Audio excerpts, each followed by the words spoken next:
This has been a great day already, has it not? How's this? Yeah? We have one more group of 3 exciting speakers for y'all today, and we call this group Leadership in City Design.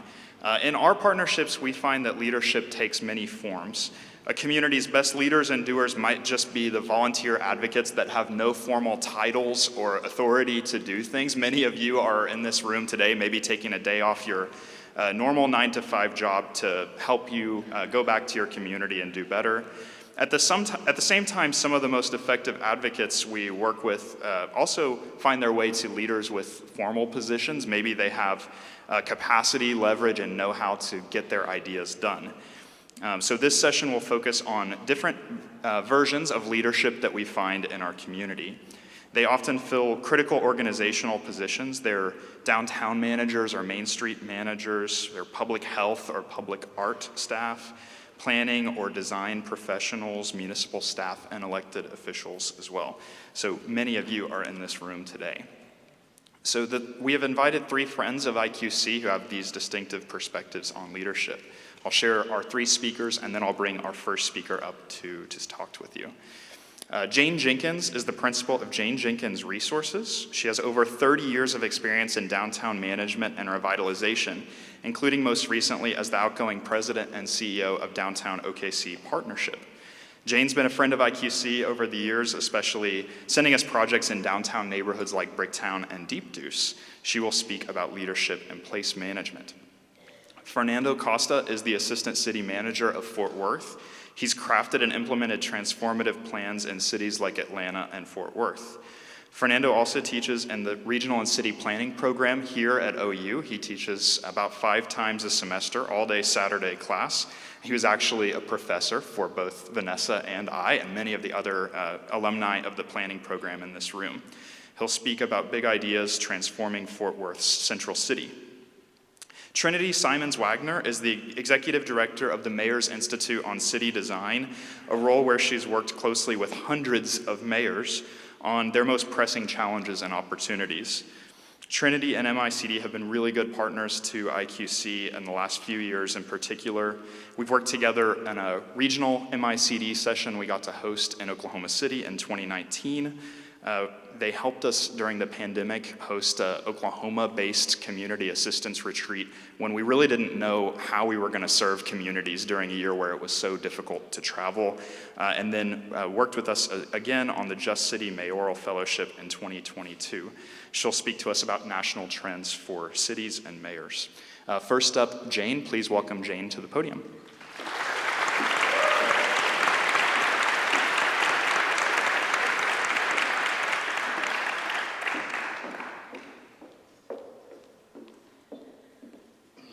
Thank you, Shane. It's absolutely delightful to be here, but I have to take a minute because in the last session, some of Ron's numbers really alarmed me. You know, I'm up there going, we're number 50, we're number 50. You know, I think about how many touches it would take from everyone in this room to other people in the communities where you are for us to turn around the attitudes that are making us number 50 and really make us, as our governor says, a top 10 state in something that's good. So,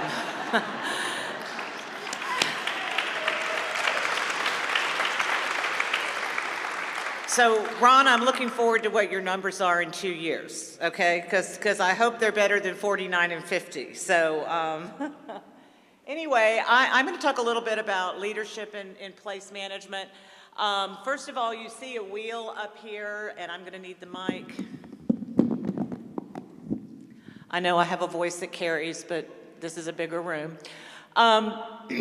Many of you have seen the Project for Public Spaces placemaking wheel that has about 36, 50 delineations and all these different ways for you to get down to what you're trying to do in placemaking. And I found this one and I really like it because it's got 4 things that you need to pay attention to. One is sociability and engagement, just making sure that a place will engage people and be sociable, that it has unique uses and activities for the place, that it has comfort and a good image, and this gets down to safety and security, and that it has good access and linkages, and it's accessible to everyone. So those are really the 4 things you need to remember when you think about a good place.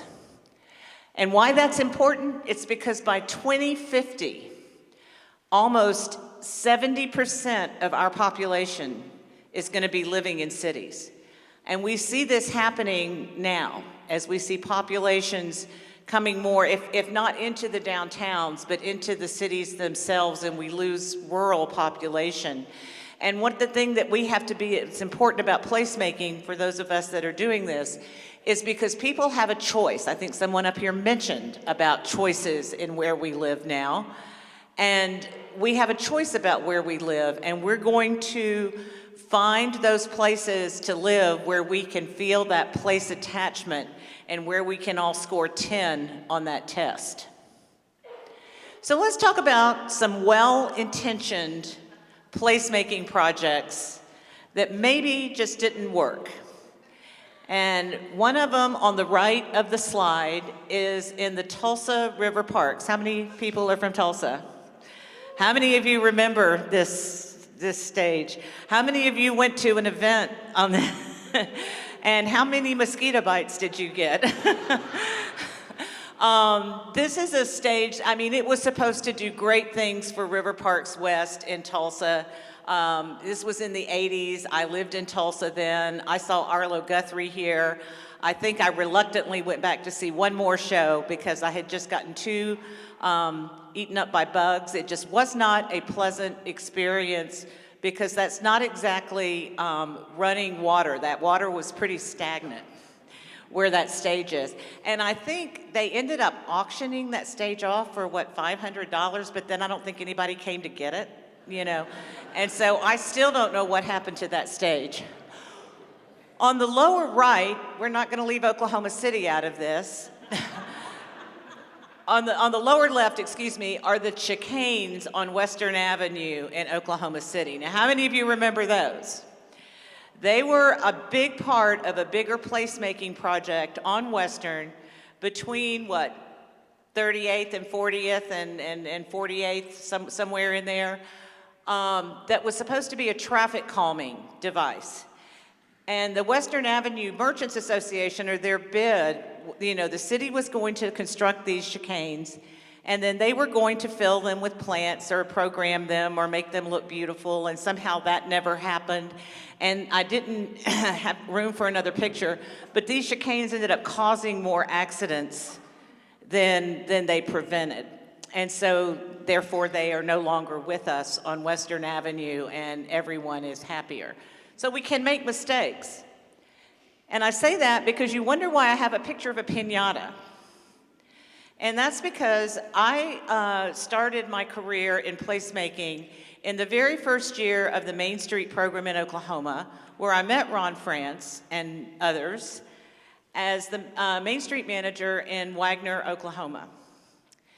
And I came out of I had been a high school teacher and got into this. I really didn't know what I was getting into, but you know, I was creating an event, and we did this around Christmas time, and we were gonna have kids do a piñata and sing songs, and you know, this is in conjunction with the Chamber of Commerce Christmas Parade.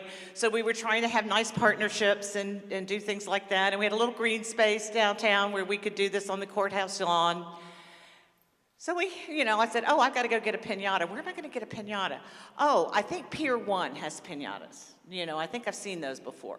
So down to Pier 1 I go in Tulsa, because there's not one in Wagner, and get this piñata, and we string it up, and we get the appropriate things and the blindfolds for the kids, and following the Christmas parade, we, are having cookies and cocoa and piñata bashing.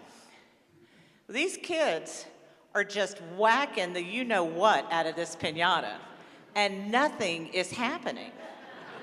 And I'm like, is this piñata made of steel or something? And they go, well, where did you cut it to put the candy in? And I went, what? You mean those things don't come with candy inside them?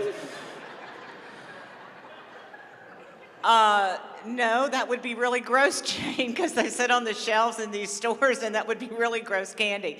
So we quickly did a quick turnaround, and I led all the children in Christmas carols while someone ran to the grocery store and got some candy that we were able to hand out when we did crack the piñata open and kind of pretend like, oh, it just disappeared here. And all was saved. But I love telling that story because it was just like, I had no idea, that what I was doing or what that was. And so we are going to make mistakes when we are trying to placemaking. The whole idea is to learn from them. To my credit, I have never done another event with a piñata. Okay, those were some well-intentioned ideas of placemaking that did not work. Here we have some examples of placemaking that is purposely hostile. Most of these have been implemented to deter our unhoused population or our street population, but at the same time, they create an inhospitable place for everyone. On the upper right, you see a bench that has a curved base and top. No one can lie down on that bench. It's not even great to sit and talk to your neighbors because you've got barriers between you. On the upper left, you see spikes on a windowsill. I don't know how often I've been in a big city and I'm walking more than I usually want to walk, and I just want to sit, and I'll sit on a wall or a windowsill or something like that. Well, this says, no, I'm sorry, you can't sit here. And then in the lower right, one of my favorites, this is a barrier put over a vent or a grate because our unsheltered population is often looking to get warm. And these grates will emanate warmth. So we've created a situation where they can't even stand on the grate to get a little bit warm. And then the classic, let's put a bunch of boulders under a bridge so that no one can seek shelter in inclement weather. Now, some of these, like I said, they're done purposely for that, but then no one can enjoy the space, and it just creates a bad environment. So let's talk about 3 national or internationally recognized examples of placemaking. One is the granddaddy of all places, which is Bryant Park in New York City. And Bryant Park, if any of you know the story of Bryant Park, you'll know that it was formerly known as Needle Park. And because of the drug needles and the drug abuse that was there. And my friend Dan Biederman came in and decided to see all those buildings in the lower right corner. He started charging all of those buildings a fee, something akin to a business improvement district, to improve the park. And so Bryant Park became kind of the epitome of the place, the green space to be, and the placemaking in New York City. And you see in the one picture that they've carved a heart into the grass. You may not see that when you're down at park level, but for those ratepayers that are up in those towers, they can see that heart. And then they have an ice rink in the wintertime. I was in New York this past October and watched them build this ice rink. And I do have to tell you, they have the best public restrooms anywhere. If you ever go to Bryant Park, please do not hesitate to use the public restrooms. You will be pleasantly surprised. Okay, the second example that I have is in one of my favorite cities, which is Chicago. I love the energy of Chicago, and Millennium Park came about in the early 2000s, and it came to be with this sculpture that was really called Cloudgate, but everybody came to know as the Bean. And why does this give us a good example of placemaking? Well, you can see in this picture the reflective nature of this sculpture. There isn't anyone that goes to Millennium Park that doesn't stand under that sculpture and take a selfie of themselves or take a picture. Are we getting some sort of Amber Alert? Okay. And so it's interactive, and there's something for them to do and take home and say, look, I was in Chicago. And Millennium Park has many other interactive type features that are wonderful too. This is probably my favorite. This is the lawn on Avenue D in Boston, Massachusetts.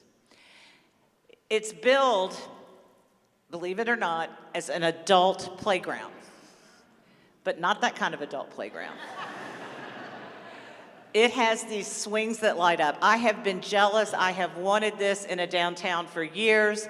And when I was in Boston several years ago for the Urban Land Institute conference, we went past it on one of my product council tours, and I immediately took note of it. As soon as I got back, got in an Uber and went back over there because I had to get in those swings. I had to experience this. And so these are 3 good examples of placemaking that people, and they're all stuff that people can interact with. So, okay, now I'm going to show you a video, I think. So, this is a video that uses modern visual examples, but is from a book that was written by Holly White in 1980. And that book is called The Social Life of Small Urban Spaces.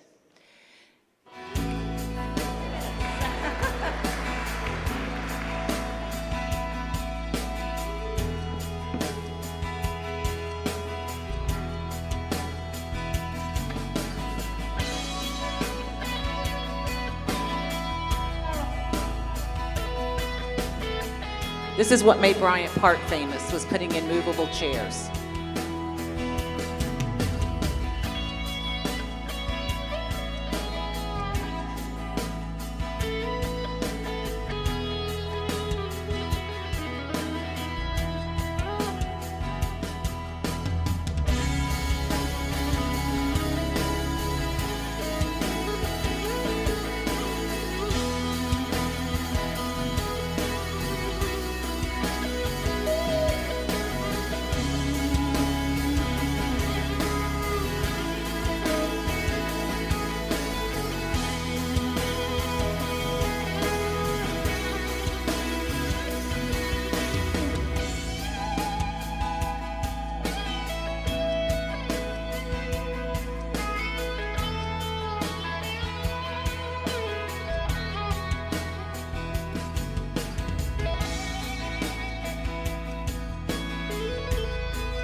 These words were written 43 years ago about vehicles.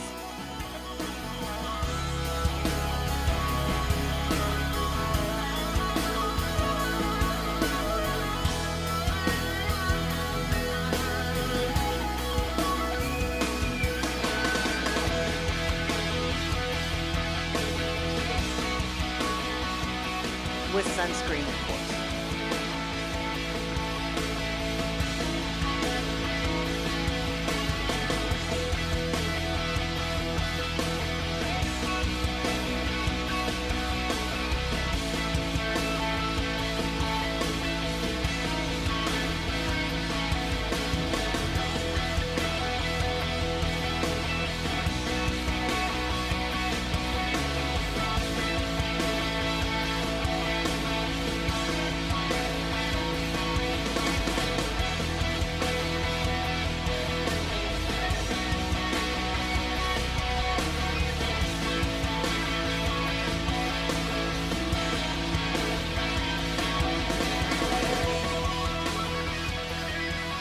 Okay, I could really stop right there because you just got the best placemaking lesson that you could get in 3 minutes from a book that was written 43 years ago.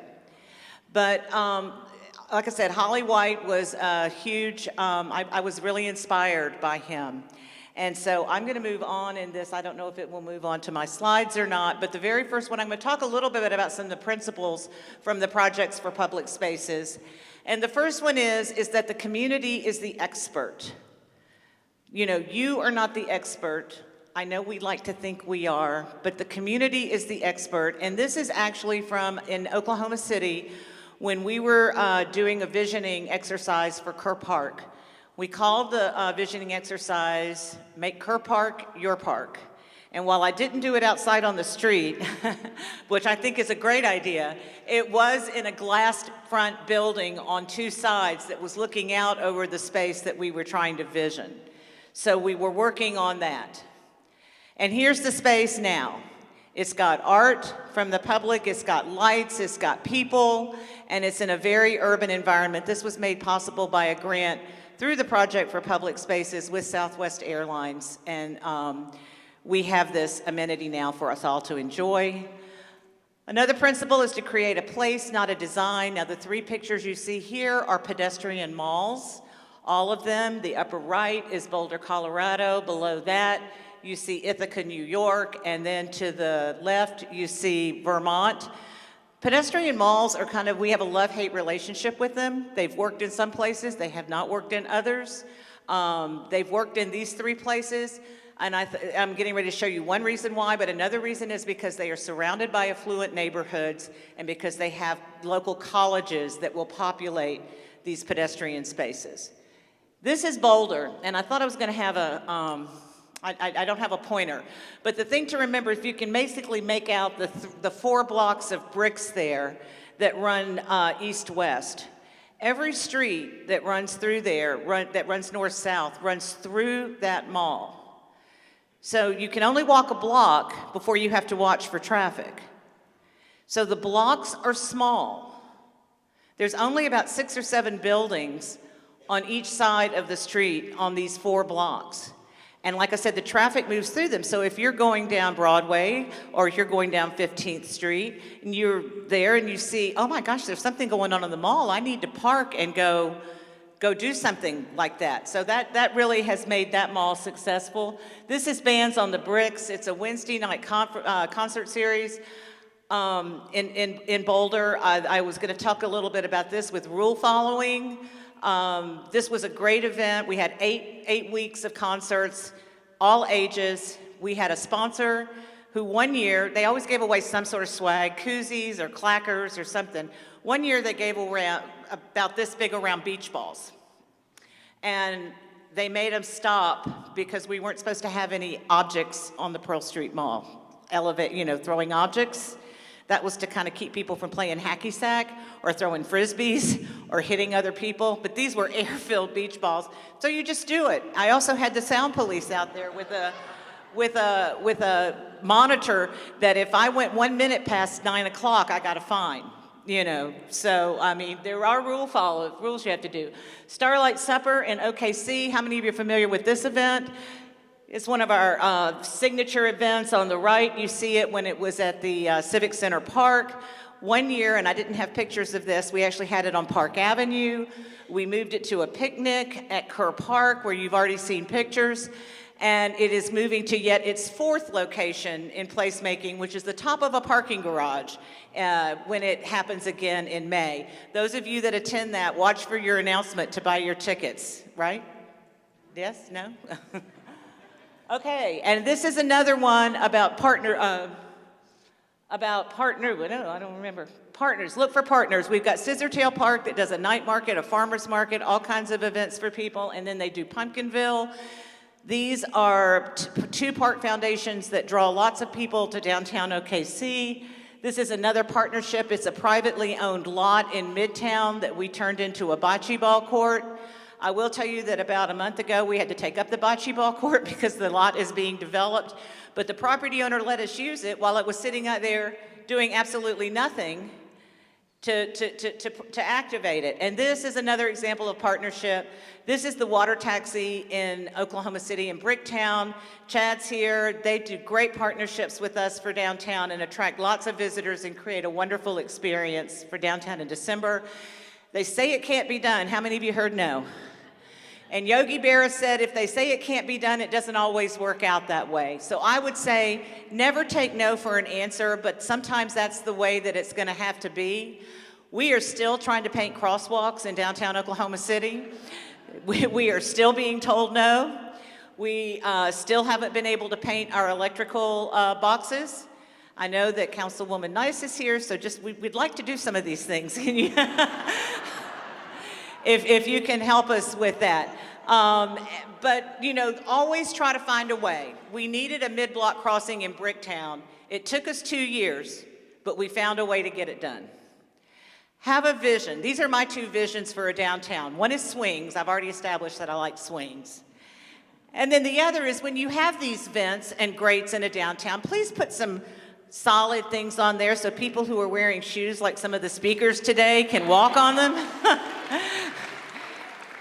If I had a vision, every downtown would have these footprints over these grates. Here's another vision that we had. This is a space outside the ballpark in Bricktown that we had a vision and turned it into a beach for several different years.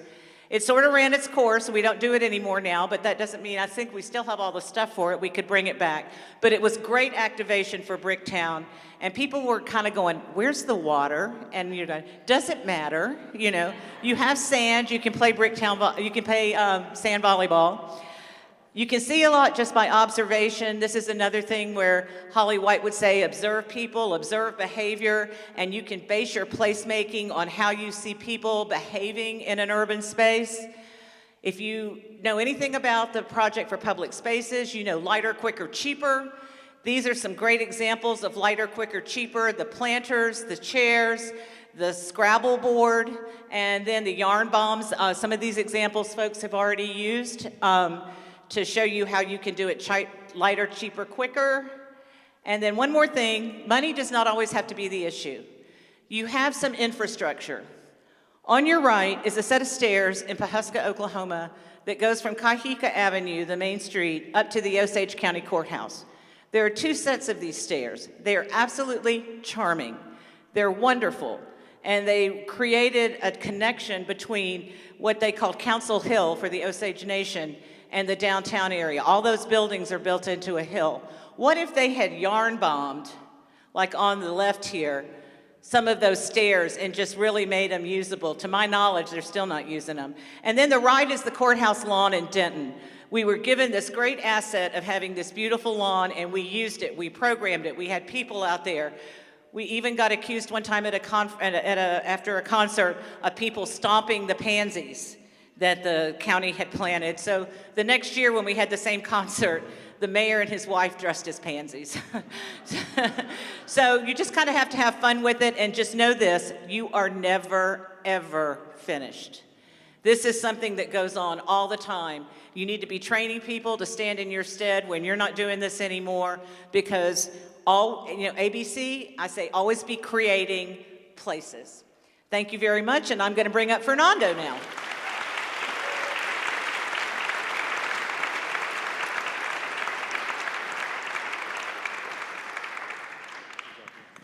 Thank you. Thank you, Jane. Good afternoon, folks. It's great to see lots of friends and make some new ones today.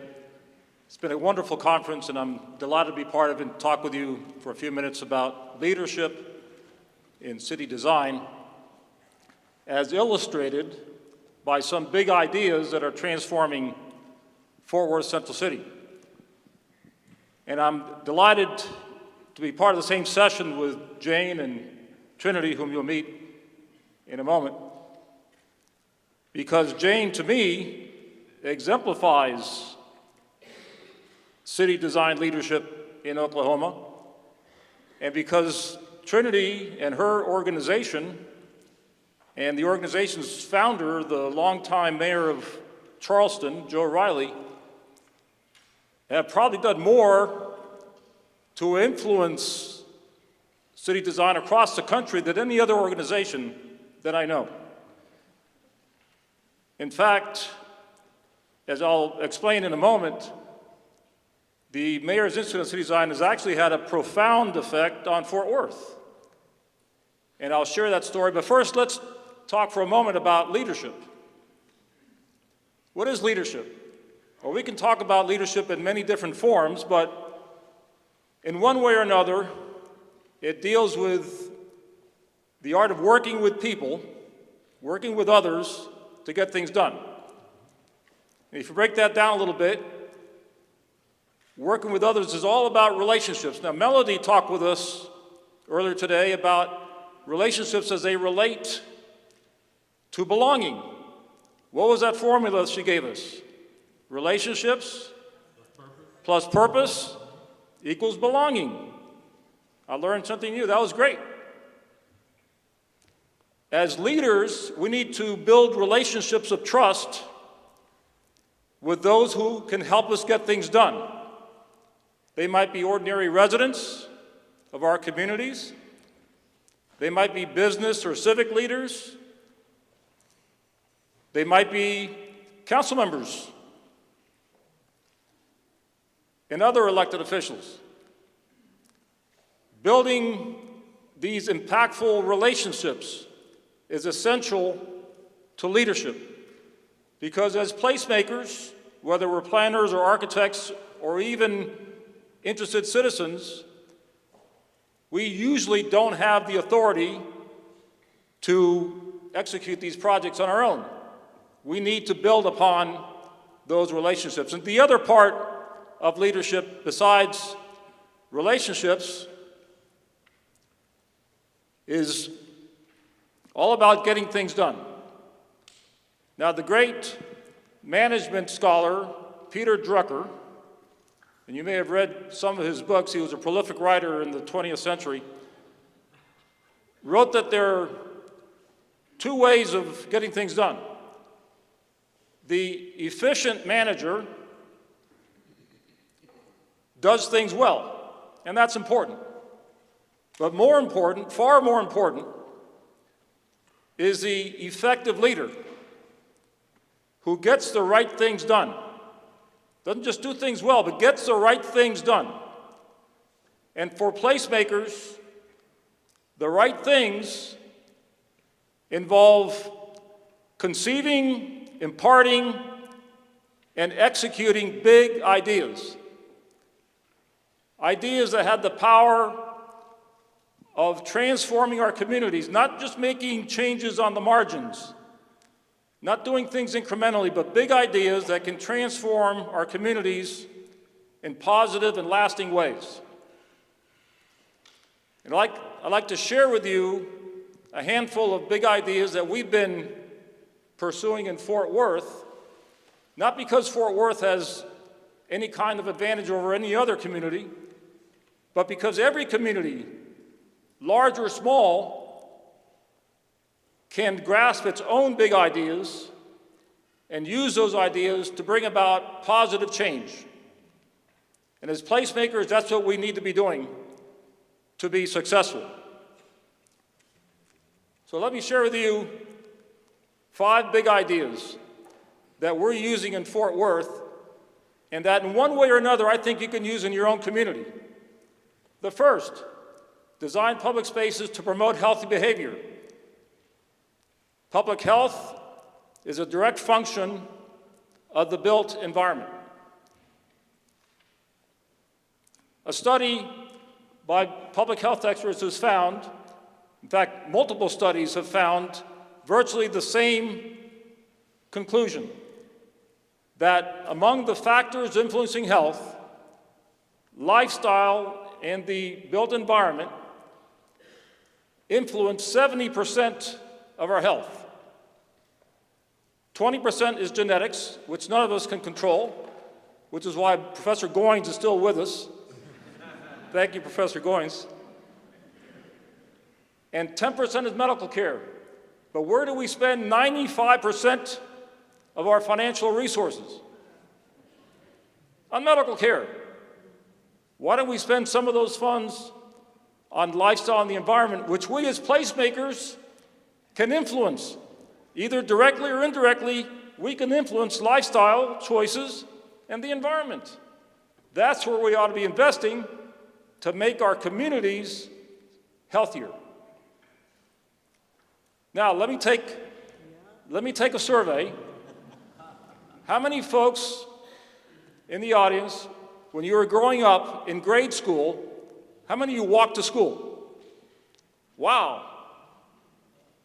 Probably 2/3 or more. That's extraordinary. This is an unusual group because this is a picture from 1970. And in 1970, about 2/3 of all American children walked to school. And what is the figure today? Well, it's 10%. 10% of American children walk to school today. Now, in 53 years, how in the world did we go from 66% to 10%? Now, a common response that I hear is, well, that cities aren't as safe as they used to be. Cities are actually safer today. The crime rate in cities is lower today, generally, than it was in 1970. So that doesn't explain it. Our neighborhoods are not designed for children to walk to school. And therefore, children don't walk to school. We don't locate schools or design them with the expectation that children walk to school. In fact, we're now locating schools generally on the periphery of cities so that you have to drive. You cannot walk to school. Think about what a difference it would make if 2/3 of our children were able to walk safely to school, as we did within our lifetimes. And so, in Fort Worth, we were blessed to have a mayor, Betsy Price. She was the longest serving mayor in Fort Worth's history, who became acquainted with leaders from Texas Health Resources, our largest hospital network in North Texas, and leaders from the Fort Worth Chamber of Commerce, and they undertook to bring to Fort Worth a program called Blue Zones. Blue Zones, if you haven't read the book, I recommend it to you, by Dan Buettner. In fact, at the very first Placemaking conference in 2013, one of your speakers was Dan Burden, who is an expert on the design of streets and part of the Blue Zones movement. It's all about these 5 communities around the world where people live the longest, healthiest, and most productive lives. And Dan Buettner took out a map and took a blue marker and drew circles around these 5 communities, and they became known as Blue Zones. Anybody in the audience from Shawnee, Oklahoma? Whoa! The next Blue Zone, right? Shawnee has decided to pursue what we've done in Fort Worth. Fort Worth is the largest Blue Zones, designated Blue Zones community in the United States. And I want to commend Shawnee for undertaking that challenge. It will change the way you think about your community. It will change the way you think about it. People will look at you strange when you first bring up this idea. It will change the way you think about your community. So believe in it. Blue Zones is based upon a set of principles. Move naturally, know your purpose, downshift. Read these things. These are a lot of the same principles that contribute to what Melody described as belonging earlier today. These are good things to do.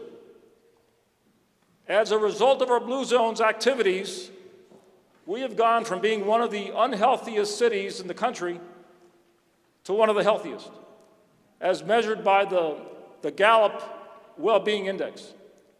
And I know that Oklahoma City has done similar work. One of Mayor Price's closest friends in local government was Mick Cornett. Mick Cornett, when he was mayor of Oklahoma City, said, I'm going to put Oklahoma City on a diet. And he started promoting more pedestrian activity and more outdoor events and making conscious decisions to make the city healthier. In each of your communities, you can make conscious decisions to make the city healthier, more prosperous, and happier. You can do it by making conscious decisions involving placemaking. Big idea number 2, convert auto-oriented commercial corridors, which are abundant in every community, into walkable mixed-use urban villages. We studied our commercial districts across Fort Worth. We identified 31 districts of a linear nature, zoned predominantly, if not exclusively, commercial, with an orientation around automobiles. 31 of them. And people were complaining that these places were dead or dying, and we wanted to do something about them. They looked something like this. Now, I would go around Fort Worth asking experts, commercial real estate brokers, where this place was. And everyone knew exactly where this place was, except that there are a dozen different answers. And you can show this image to anyone in your community, and they will know exactly where this place is, because it's everywhere. And in fact, this is actually an artist's image from California, but it could be anywhere. It's a place where nobody in their right mind will want to be. And in fact, if you look at the image, you don't see anybody in their right mind. They're just not there. That same place can look something like this. You can transform it completely. You don't even have to change the dimensions. You just have to have the right things. That's placemaking. And we could spend a lot of time talking about it, but we've designated 16 urban villages along those commercial corridors where we intentionally work to promote walkable, higher density mixed-use development where people want to be. With a 3-part strategy, very simply, focus capital improvements whenever you have the discretion, focus them on those designated places.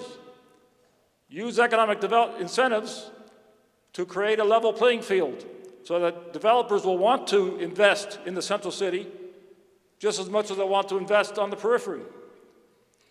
And adapt your antiquated zoning regulations not just to allow, but to encourage walkable mixed use.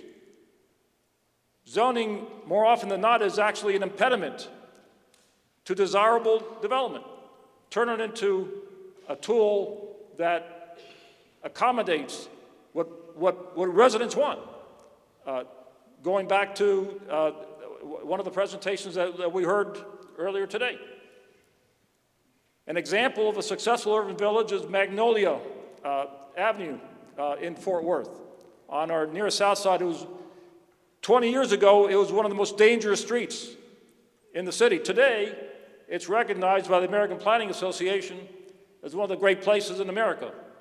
A transformation that came about intentionally by following the rules of placemaking that we've adopted for our urban villages. And I could cite to you all kinds of statistics to show you that these urban villages work as measured by private investment, changes in property value, and a whole host of other data sets. Idea number 3, reroute a river to promote flood control, environmental restoration, and economic development.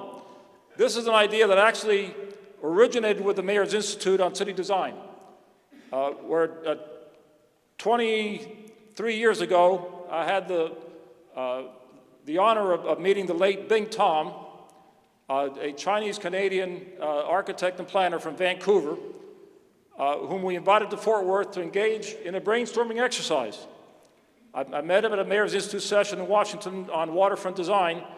He came up with an outlandish idea on the back of a barroom napkin, and it had to do with rerouting the Trinity River as it runs by downtown Fort Worth, constructing a bypass channel to control floodwaters, and effectively double the size of downtown Fort Worth.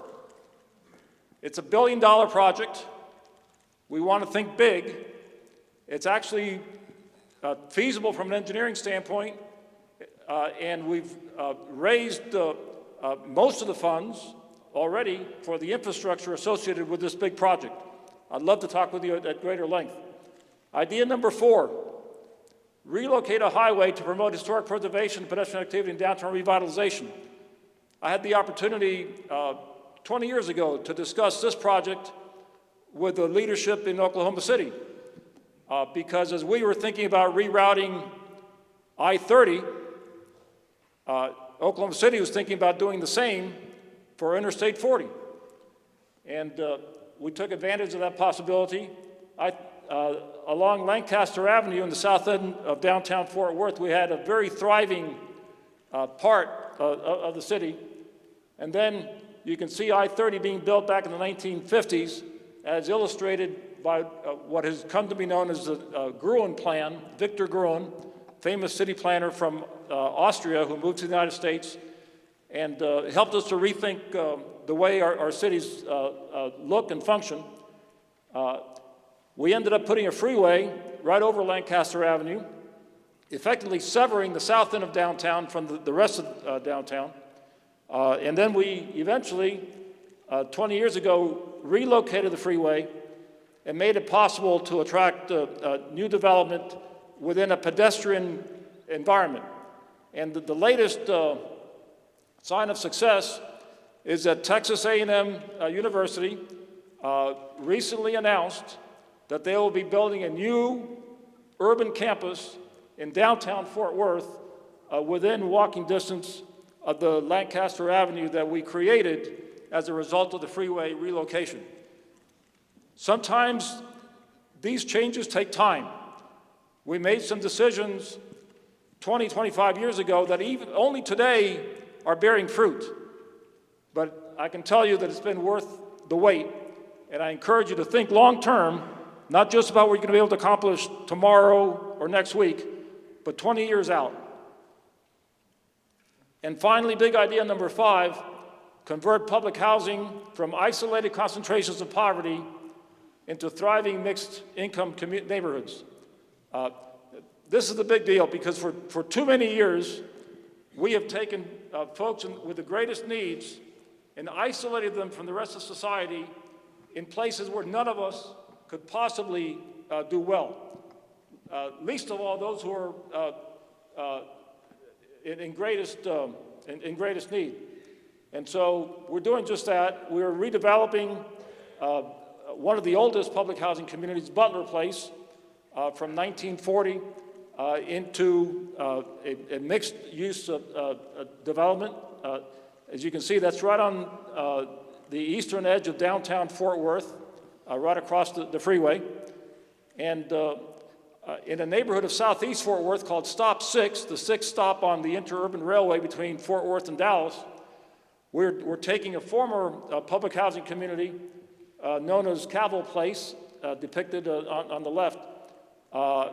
We have removed those buildings and we're replacing it with mixed income housing that is creating a wonderful buzz throughout the community. And in fact, we recently had the Secretary of Housing and Urban Development, the Secretary Fudge, come to Fort Worth and visit Cowan Place under construction in Stop 6 as the centerpiece of a federally designated choice neighborhoods program whereby we got a $35 million federal grant to leverage private funding from Fort Worth to redevelop Stop 6, changing the model completely from isolated concentrations of poverty into thriving mixed income communities where the residents of Stop 6 can stay.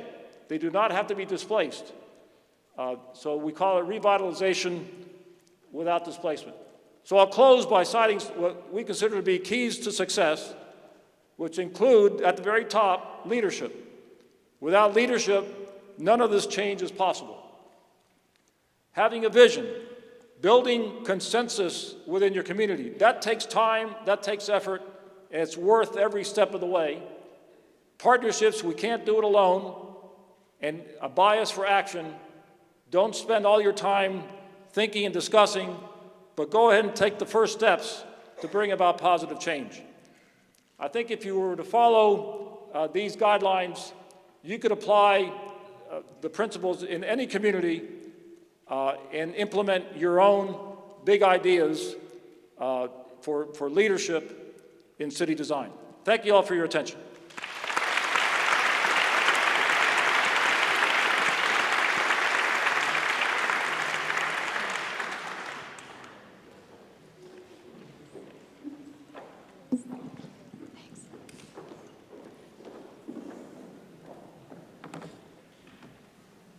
Thank you, Fernando. It's always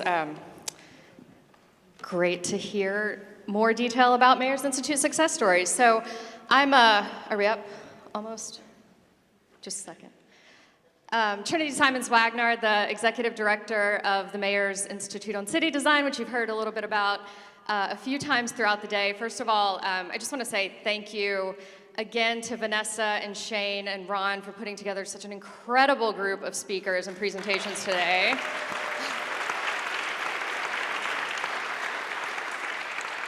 Are we up? We're up.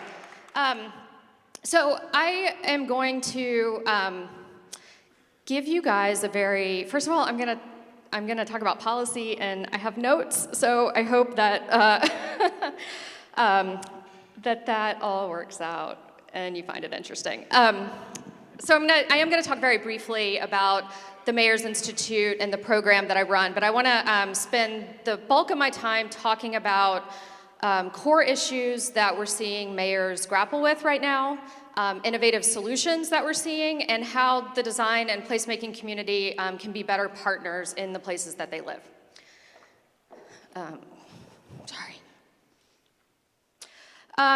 But first, I'm a big fan of being specific in language. And whenever we talk about urban design or city design, about half of our audience, mayors, don't really know what we're talking about. So what are we talking about when we talk about urban design? For us, design is about far more than aesthetics, that it's about planning for a brighter future, for visioning for a better future. We view design as a way to put people first and improve their lives, and to create cities that are resilient and equitable and thriving. And urban design happens where policy, economics, land use, mobility, infrastructure, and people come together to make a place. We also believe at MICD that no cities or design professions will make meaningful change without having those discussions rooted in equity and justice. And we believe the mayor should be central to those efforts. Sorry, too many things here. Nope, wrong way. So super brief. The Mayor's Institute, which you've heard a little bit about, we are in essence a kind of hybrid technical assistance leadership development program for mayors. We have a variety of programs that are all equipped to, are all designed to equip mayors to be the chief urban designers of their cities. We're a leadership initiative of the National Endowment for the Arts in partnership with the United States Conference of Mayors based in Washington, D.C. And we run a number of programs, but the MICD Institute session is really our bread and butter. In essence, and this is a program that got us all started back in 1986 under the brainchild of the former mayor of Charleston, South Carolina, Mayor Joe Riley, who was mayor for 40 years, for 10 terms, retired in 2015. But it's a 2.5-day gathering of mayors and a small group of mayors, a small group of design professionals, where mayors workshop what they consider to be their most pressing city design challenge. Mayors travel without staff. There's no press. And mayors also get short presentations from our design and development professionals. So they sort of build a curriculum for the mayors, if you will. So mayors get really concrete ideas for the projects that they bring to us, but they also come to see design as an indispensable tool for improving the lives of their residents. And we run a number of those sessions every year. We also run virtual seminars for mayors, additional technical assistance, and as of 2020, a program that you heard a little bit about before that we worked some last summer with the Institute for Quality Communities. The MICD Just City Mayoral Fellowship, which we hold in partnership with the Just City Lab at the Harvard Graduate School of Design. We're currently on our third cohort of those mayors. I've had a couple dozen mayors go through that program already. But over the 37 years of the Mayors Institute, we've worked with over 1,200 mayors and over 700 design and development professionals, typically working with 50 plus mayors a year. So I give that background to say that we see a lot of what is going on in American cities. But in essence, we train mayors to make planning and design decisions that'll impact the beauty and function of their cities for decades to come. And those in the allied design professions are sort of natural allies in this work. It kind of turns out that mayors and designers are natural bedfellows. I love this slide, which was created by an architect who's currently on his own city council, but about all of the things, all the tasks that a mayor does that a designer also does. They are both natural conveners. They have to sort through competing priorities towards a common vision, and they both dream big. But I do want to say, before I keep going, that this talk is about to veer into some territory that might sound partisan, and I want to state very clearly that I don't view this in any sort of partisan sense, that we work with mayors of all political parties, and historically the divides between the parties just haven't been as prominent at the local level. We sort of joke in mayor world that there's no Democrat or Republican way to fill a pothole, but if at some level, if you're running for local office, you have to believe in your city, and you have to believe in the ability of government to positively impact the lives of your residents, and neither the right nor the left own that. President Obama said at a mayor meeting during his term, he said, mayors understand if there's a conflict between reality and ideology, that you opt for reality. So Shane and his team asked me to talk about trends that we're seeing with mayors and city design. And I just happened to have asked a group of mayors this exact question in January of 2020. Not a single one of them predicted a global pandemic. I think one of them actually said, purely joking, holograms are the new telecommute. And like, little did we know that that was about to be our lives. But what they did talk about was how the existential threats of the last decade were shifting from the theoretical to the urgent. Climate change, digital privacy, autonomous vehicles featured very prominently in 2020. They talked about how government still functions at the local level, how they expected that residents would continue to look to them for leadership.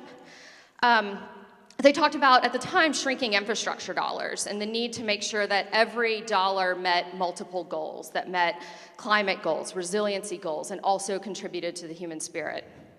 But possibly what we heard most often, that we've heard a fair amount about today as well, was that cities had to be the steward of a different kind of infrastructure, of social infrastructure. And maybe they had just read Eric Kleinenberg's book.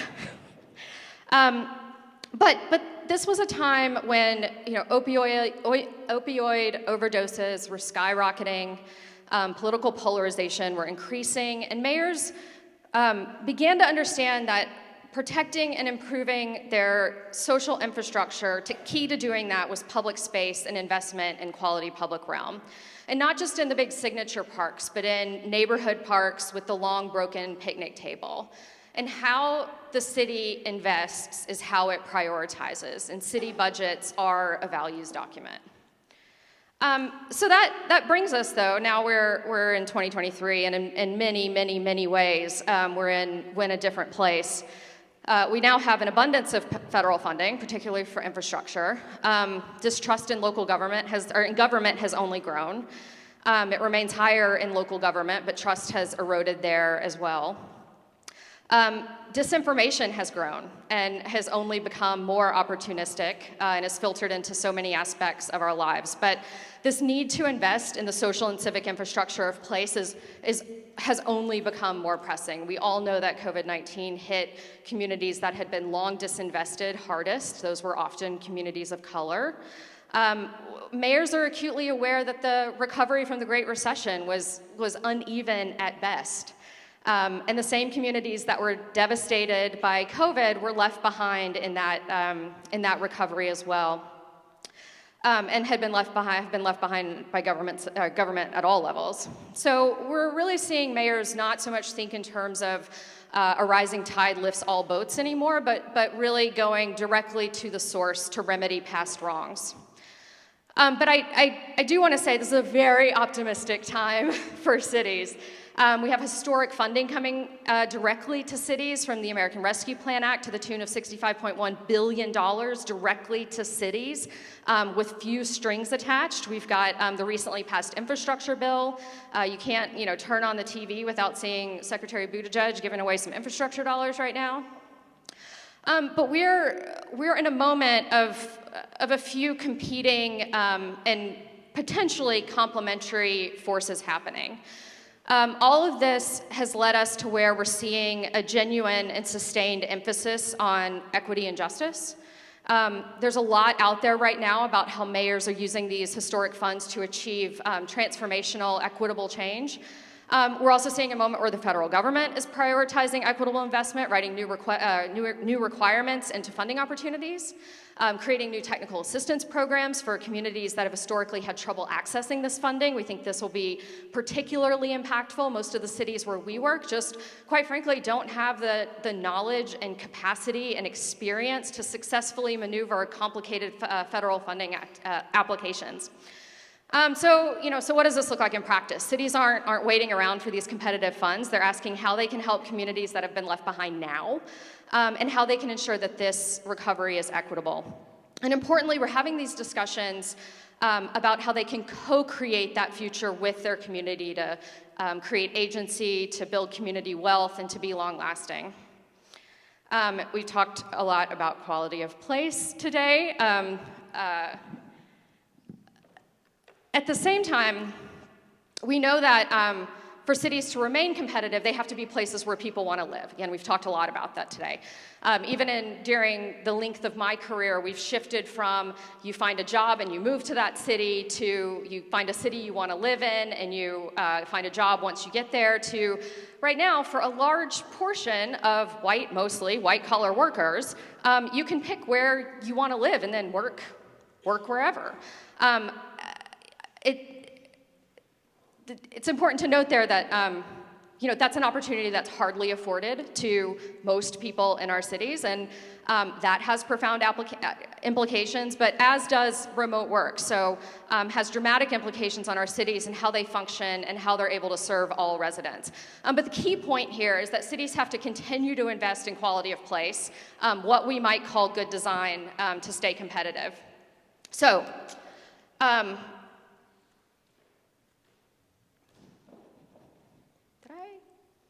oh yeah, thought I missed a slide here. So our conversations with mayors have lately kind of centered around two themes. One, how do we best leverage our role as city government to uplift and support communities that have been left behind in our cities? How do we use our cities to promote community wealth building? And two, how do we invest in our cities that, in ways that promote authenticity, local culture, and quality public space? So how do we be a place where people want to live? We can call this good design. This leads us to another thing that we're seeing with mayors, where it's in the very way that they view their role, shifting from seeing themselves really as a kind of chief decision maker or chief problem solver to seeing themselves as the chief convener, where they're the conduit for how good ideas are uplifted and promoted and supported. So if our core question here is how can government promote community wealth building, get good design, we're going to lift up a few examples that we're seeing around the country as this relates to, I told you I was going to talk a little bit of policy. I hope this is more interesting than it looks up there, but we're going to talk a little bit about procurement, zoning, and that federal funding. But a question that I have gotten over and over and over again in my decade in this position is how do we get good design through our RFP process? Cities will say, we put out RFPs and we get the same local developers who propose the same solution and there doesn't seem to be anything we can do about it. And so the corollary to that question, right, is like, how do we know what good design is beyond like, I'll know it when I see it? And then increasingly, we're also getting the question, how can we use the power of city procurement to promote community wealth building and uplift neighborhoods that have been left behind? So I'm here with a few good strategies for that we've seen lately. But before this work even begins, sorry, I just got my, where was I? Good strategies for this. Yeah, so the RFP or the RFQ, can be a really valuable tool at the city's disposal to work with a development partner to realize community needs. But before this even begins, the city needs to work with the community to identify what those goals are. Too often we see cities recycle RFPs. They're filled with technical language and jargon. They fail to convey the overall vision and mission of the project. They even often don't even articulate the quality of place that they're trying to create. Most of the time, it's because this work has not been done from the outset, and then cities are disappointed in the results. So how do we change that? I want to point us to some work that Chicago has been doing for the last 3 years. We could have a whole presentation on this. We worked with the city of Chicago last year, and our Jeff City mayors just got a presentation from Gerardo Garcia, who's the Deputy Commissioner for Planning and Development for the city of Chicago. I'm going to borrow pretty liberally from his slides on this, but this is really some of the best thinking that I've seen in this area during my time.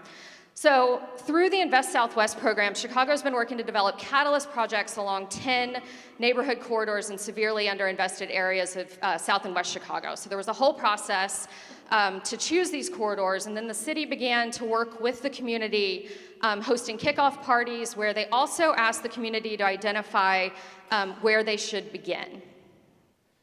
Very interestingly, these sites were not often in line with where the city planning department thought that they should begin.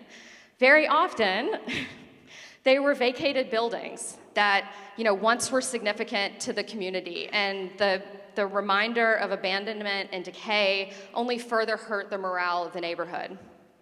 But the city listened to the communities. In many cases, the city had to go out and get site control. They actually worked in more depth with the communities, with some more specific community members, and compensated for them their time. It's a very important part that we're seeing more cities do. But to the question of achieving design excellence through the city procurement process, the city was very strategic. The city's developed design excellence guiding principles. These are citywide, asking the basic question, how do we engender a culture that values design excellence in everyday life? They developed 10 principles that span 5 themes. You can see them here: equity, innovation, sense of place, sustainability, communication. I was reminded with the video from Holly White that turns out we do know what good design is. And the city of Chicago is articulating this. So it's 10 principles here. I've got 9 because that fit on the slide a little bit better.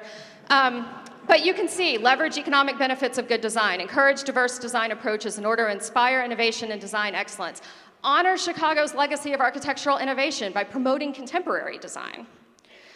From there, the city developed neighborhood design guidelines, which provide more specific recommendations to enhance the impact of development along city corridors. They're adaptable to the unique context of individual neighborhoods, corridors, and blocks, and these are organized into 6 categories. All of this is available on their website, and it's absolutely worth going through. But notably, sorry, I didn't mean to switch that yet. Notably, these are flexible, they're strategy-oriented, they allow for creativity, and they're not prescriptive. So where design standards, we might see something hyper-specific and prescriptive, like material choice. With these guidelines, we get strategies to achieve desired outcomes. And then when these guidelines show up in the RFPs, they're specific to the project and explain why it's important. And also, this is a snapshot from one of the RFPs. The RFPs are beautiful. A well-designed RFP in and of itself signifies a desire for design excellence. But our goal here, our end goal here, is not design excellence, it's community wealth building. So individual communities were central in selecting the sites, also in detailing what community benefits they'd like to see. So job training to local business development, home ownership, and then the RFPs asked developers how their development would contribute to community wealth building. So again, instead of prescribing an approach, they essentially gave them the outcomes they wanted to achieve and then a menu to choose from. Just a side note, in virtually every case, one of those strategies, the developer's chosen to work with a local minority-owned emerging developer to help build the pipeline of local developers investing in their own communities. And we've had a number of conversations with mayors about these emerging developer programs that are often met with some resistance by the local development community and the national development community. Chicago says they haven't really seen this pushback primarily because it wasn't mandated. The most recent evolution of this program has been the city shifting from an RFP process to an RFQ process, so from proposals to qualifications, because what they heard from particularly from their emerging developers, was that this process was cumbersome and expensive. And so the city shifted to an RFP model where essentially they're going to get a list of pre-approved developers, architects, business enterprises, have them like speed date and pair up for the next round of their proposal and provide them funding to do that second round of proposal in acknowledgement of how much time this takes. So again, our kind of key lessons here, I got my 5-minute notice a minute ago, so I'm talking even faster than I normally talk. So I won't read these out, but in essence, if you demand excellence, period, if you demand excellence, the development community will rise to the occasion. If I had another one I could add on here, it would be to write outcome-based RFPs and then allow those responses to tell you how to get there. Taking that vision and mission that you developed with the community that are clearly articulated in the RFP. So my next two areas I don't have aren't as much time, so I will be on my best behavior. But this says, if you can read it up there, zoning reform. We actually talked a lot about this today, and I'm not going to talk so much about the need for the zoning reform as to some trends that we're seeing in getting it implemented. So a number of the key issues that cities are dealing with are directly related to decisions we've made in zoning over the last 100 years. We've talked about a number of these over the day, including how politically challenging they can be to implement. So I'm going to focus on two specific areas, both of which we've talked about in some capacity today, increasing density and parking reform. So again, less about what they are, more about how we're making the case for it. So I do want to be specific about what we're talking about. When we're talking about increased density, we're talking about allowing for that lovable density that Allison spoke about earlier today, that missing middle. We're also talking about allowing for the creation of accessory dwelling units that can allow people to age in place, provide a revenue stream when needed, creation of starter homes. And when we talk about parking reform, we're talking about removing onerous, expensive parking requirements for new development that were often based on like weird bad math to begin with.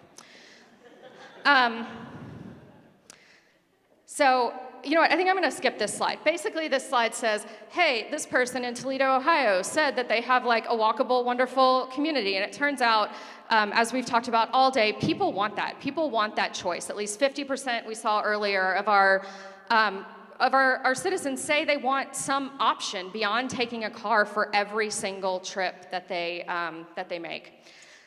This new car-free development in Tempe, Arizona, we worked with the former mayor of Tempe a little bit on this, in the Phoenix metro area, which anyone would call like one of the sprawliest areas in America. This new development's ironically called cul-de-sac, will welcome its first residents later in the year. In agreeing to rent there, you have to agree to not own a car, or at the very least, to not park it within a quarter mile of this car-free development. Instead, when you pay rent, you get a suite of mobility options. So free Lyft rides, free scooters, free transit. I think there's Teslas. I don't know if they're free, but there's Teslas you can rent. And there's these kinds of examples all over the country. The bottom line is that people want more options when it comes to where to live and how to move around their cities. So I know I wouldn't say, I said I wouldn't get partisan. I'm not going to get partisan. I'm going to say there's an interesting convergence that we're seeing happening and advocating for zoning reform. So starting with Parking reforms, the model in most cities has been to require a minimum number of parking spaces based on some math, like the number, the square footage of retail on the busiest day of the year. And we could have a whole day on parking, but if the New York Times is starting to talk about it, that we're getting somewhere.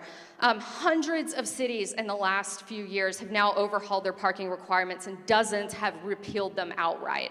But again, we're seeing this happen in very traditionally conservative areas and traditionally liberal areas. In the liberal areas, we're getting, logic around environmental and sustainability reasons. And in conservative areas, we're getting more of a free market argument to let the market tell you how many parking spaces they need. It will almost always be less than cities have mandated. Increased density. So, we're also seeing state bills either proposed or already passed in Arizona, Utah, Montana, where they're finding bipartisan support, but they were initiated by conservative lawmakers, primarily in the name of parking rights, or of property rights. So increased density, because I should be able to do what I want to do with my property. But also what Allison talked about earlier, which is skyrocketing prices and the lack of starter homes. So also in the name of affordability. And these important conversations also of wealth building and getting good design. Shane, I have wrap up. Do I have like 3 minutes? Okay. So finally, federal funding. We've got ARPA funds, infrastructure bill. We've gone from a time where cities largely felt abandoned by the federal government to like federal governments releasing new funding opportunities just about weekly. But an abundance of funding in no way guarantees that we will get the outcomes that we're looking for. We can look back to urban renewal, the interstate highway system, to see this in action, where federal investment destroyed the fabric of communities, often intentionally. So how are we strategic about applying for these funds in ways that uplift communities and don't repeat the sins of the past? And here I offer a few words of caution. The Reconnecting Communities program is probably the program that's gotten the most buzz. Or at the very least, from our perspective, is sparking mayors' imagination. So this program is, quote, the first ever federal initiative to reconnect communities that were cut off from opportunity and burdened by past transportation infrastructure decisions. By that, they mean that we built interstate highway systems and other federal infrastructure right through our brown and black communities, further decimating them after decades of redlining and disinvestment. These projects typically take the form of tearing down highways, capping highways, physical design strategies to reconnect communities that were disconnected by highway infrastructure. So Congress just awarded the first batch of these, so we got to see sort of what they're prioritizing. The program has a tremendous amount of potential, but in and of itself, it won't be enough. And let's stop and think about this from the perspective of the community that was decimated by that infrastructure. These projects didn't happen that long ago, and you can almost always find people who remember the before and after. And let's say that community was only minimally involved in the conversation about, quote, reconnecting their community. It was mostly driven by well-meaning officials. And from that perspective, you can see the city, state, and federal government investing 8, 9, sometimes 10 figures into these projects that for another piece of infrastructure that you didn't ask for, you have to ask what else they could have done with all of that money. Who is actually going to benefit economically from this investment? Or is this just going to be another chance for wealthy, almost always white developers to make money at the expense of your neighborhood? So what is the city actually doing to redress racial harms? There's some really great examples of this out there. I'm not going to go into them today. I don't mean to be negative about this program. I think it has tremendous potential, but again, in and of itself, it's not going to be enough. We also have 2 of them were awarded for planning grants for highways that are actively being built right now. So it's like they're planning to correct harms that the federal government is currently funding. So we've got a long ways to go before DOT is fully is fully on the same page here. You know what, I am, because I'm going way over, I'm gonna skip this, but just saying that we're seeing cities in this like onslaught of federal funding have a need to shift their thinking from modality, that is funding for roads, funding for transit, funding for, you know, that sprinkling of bike ped, to mobility and how people move around a city, and then braid and blend those funding streams from there. So just to actually wrap us up now, I get asked a lot, particularly by the planning and design community, like, that's all great, but how do I make sure that my mayor like learns and understands all of this? So you can encourage mayors to participate in programs like ours. We tend to work on the small side of about 35,000 and larger, but there's programs similar to ours for smaller cities, like TA opportunities, like the Institute for Quality Communities. But as citizen planners or designers, I'm often reminded of a story that Ted Landsmark once told me. And Ted was the president of the Boston Architectural College at the time and was appointed to what was then called the Boston Redevelopment Authority, like their board or whatever. But he said during his entire time on that board, he never had an architect come before the board and speak in favor of a project that wasn't theirs. So how are you using your voice? In that same vein, I was talking with a former mayor of Santa Rosa, California, and he told me that, you know, when he was running for office, there was a highway widening in the downtown project that was on the boards, and people were, you know, vehemently on one side or the other. So people who were for it said, you know, this is absolutely essential for economic development. Santa Rosa will die without this. The people who were against it were primarily making an environmental argument, and that was one that he ideologically agreed with, but had a hard time quantifying it. So, you know, he was saying, with his experience, he didn't know how to weigh the benefits of that.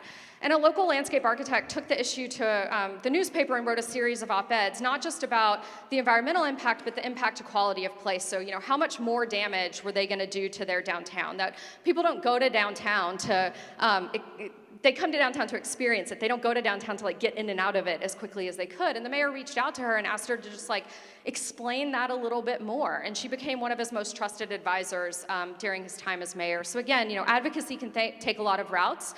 Think about how you use your voice and your strengths. And your mayor's door is probably more open than you'd probably think. And that, I think, is thank you for indulging me a few extra minutes. I think, do we have a minute for our conversation?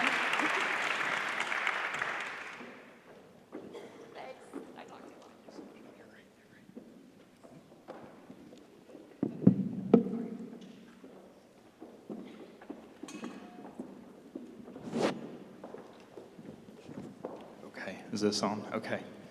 Thank you guys so much for wrapping us up in such a wonderful way, just reflecting on how leadership works in this transformative change for cities.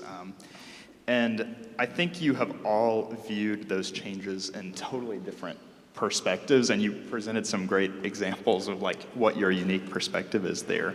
I heard some ingredients, time and money. I also heard some vehicles, the procurement process. You know, this really matters when it comes to the outcomes that we see in cities, or the urban village policies that you've laid down. Also heard about piñata parties and activation. These are vehicles that we have to create change. And I think we probably only have time for about one question today, but what I really want to know from this group is what makes as you've watched these ideas turn either into nothing or into exactly what everyone had envisioned from the outset in those earliest stages, what is the difference between an idea that goes on to transform a city and an idea that doesn't really go anywhere in the end? Well, I have a three-part answer. First, it has to be the right idea. It has to make sense for the community. And that means it has to come out of the community. We heard that the community is the expert from Jane's talk. That is true. It has got to be the community's idea. You as a placemaker don't have to come up with the idea. You have to find it. And you have to be humble enough to give credit to those who did originate it. So first, having the right idea, conceiving it. Second, being able to sell it. It won't get anywhere unless you sell that idea to the community, and the community embraces it. And finally, you have to have the wherewithal to execute that idea, to implement it. That requires another set of skills. You have to have all three. If you're missing any of those pieces, it won't succeed. If you have all three, you'll be successful. I'm just going to use the Oklahoma City Maps program as an example of a program that has transformed a city, and that is our 1 penny sales tax that started in 1993, and we have now renewed. We're on Maps 4, but it's really kind of like Maps 6 or something like that. But just so you know, not every one of the projects that has been funded by Maps has been successful, but most of them have. And the city has delivered on the placemaking projects that they said that they would do with the citizens' money. And so they've done what they said they were going to do. And if they didn't work, then they just moved on from it and said, we'll do a better job next. So some of it's kind of, like I said, making a decision to stop it when it doesn't work. I cannot tell you how many times I've done that in Main Street programs where you have an event or a program or something and it's just not getting where you want it to go. And you don't continue it just because you have so much invested in it. You know, it's time to cut bait and move on and do the next thing. So recognize, I think you have to, first of all, Fernando's the definitive answer on this question. But you have to know when it's not working and move on. Yeah, I think, Fernando, you spoke so beautifully during your presentation about leadership and what leadership is. And, you know, a couple of themes throughout the day is that, like, a person who is designated as a leader, it doesn't in any world mean that they have all the answers. It means that they're listening, repeating back, helping other people achieve their visions. You know, it's interesting. I was actually a little surprised it didn't come up at all today that, you know, even the kind of idea or semantics of placemaking can be a challenge because when you're trying to do these projects in communities, they're like, well, we have a place. You don't need to make our place. We have a place. So what is that work that we're doing? And I think it boils down to, you know, if you aren't doing work with the community, you aren't actually doing work for the community.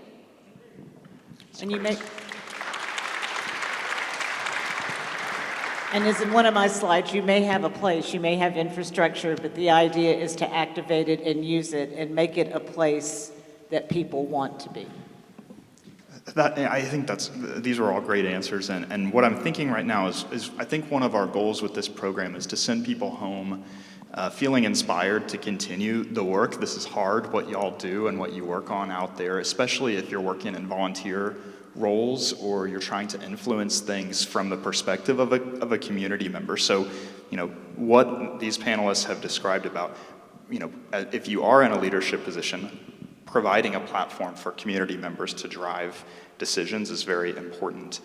Maybe from you guys, just as a closing thought, for those people who are out there trying to make change, what do they need to know about working with people who are in formal leadership positions? How should they approach, or what should they do to keep progress going? Well, I'm going to go back to one of Trinity's slides, because it was a big takeaway from me in terms of the role of a mayor, or you can translate that to any leader in placemaking, from going from being the great problem solver to the great convener. And I'm going to take that with me as I start my new business and really try to listen to others and say it's not about solving problems, it's about getting people together and bringing the solutions to them. Great. Slide. I think we all agree that we can steal liberally from each other's slides in the future, right? I think Fernando's going to have like the definitive answer once again on this. You know, just go back to therapy and protecting, you know, protecting yourself as well. It's not roses. It's really difficult work, and there's education component, there's listening component, there's humbling component. It's not easy work or straightforward work, and knowing knowing when you have a voice to speak up and when you just need to listen is an incredibly important skill to bring into the work and into those spaces. Shane, I think it's great that you put the leadership session at the end of the day, because it really builds upon everything we learned earlier today about the ecosystem of placemaking and about creating a sense of belonging and joy in our communities. The key to success, I think, is leadership, and it's important to remember that we're not alone. I think, Shane, I'm inspired by everybody in this auditorium that you're here at 4:30, still engaged throughout the day. There is a nucleus of leadership in this state and in this country that is going to make our communities better. We need to support each other, and if we do, I think we'll succeed. Thank you.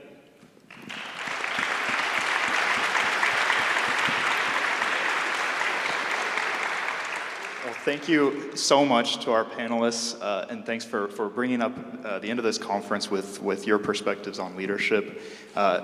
You pointed out the time, 4:30. As you know, my next duty is to adjourn this conference until we meet again in a couple of years. We look forward to having you back here in Norman. If you have pre-purchased tickets to the reception, I would love to say everybody come on over, but we did have limited space. So if you've pre-purchased tickets to the reception, we'll see you over there. If not, I hear there might be a group going over to the Standard on Gray Street in Norman, a new community third place here in Norman. So if you'd like to continue the conversation with colleagues, you can also go there. But we will see you soon, and safe travels. Thank you so much.